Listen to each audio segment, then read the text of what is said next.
Whether a mechanical dial pressure gauge or a process transmitter, most pressure measurement devices have a max working temperature between 100 and 250 degrees Fahrenheit. So how do you measure the pressure of hot process fluids? We've got lots of solutions. Let's dig in and find out. In steam service, the goal is to prevent steam from entering the board-on tube of the pressure gauge or the sensing element of a pressure transducer by creating a water barrier. Using a pigtail siphon, steam condenses into a trap at the bottom of the loop. And as pressure is applied, the steam pushes that water into the gauge, isolating it from direct contact with the steam. When installed, pigtail siphons should be filled with water prior to use. If done properly, they will protect most pressure instruments in steam applications. Warning, if freezing conditions occur, pigtail siphons might not be the best solution.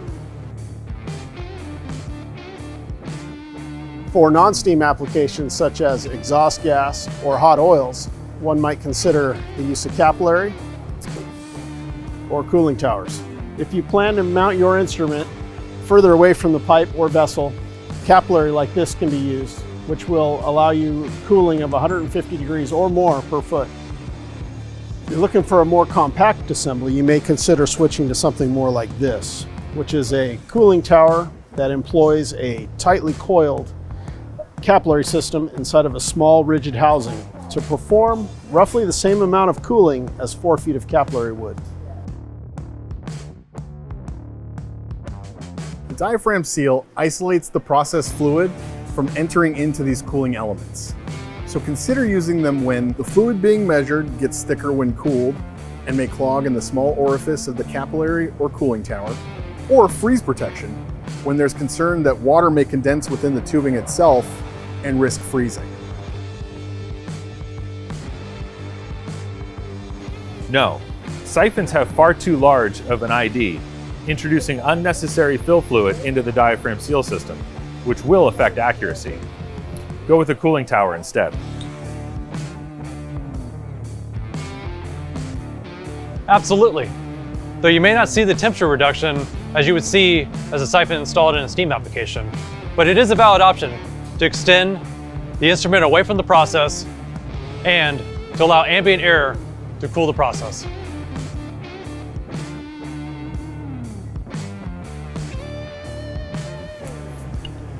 You can add a cooling tower below the diaphragm seal to cool the gas prior to it coming in contact with the diaphragm surface. It isn't uncommon for an assembly to have 2 cooling towers, one below the seal and one above.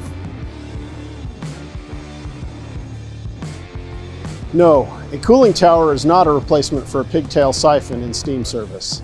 This is due to the lack of a vertical coil to trap the condensed water.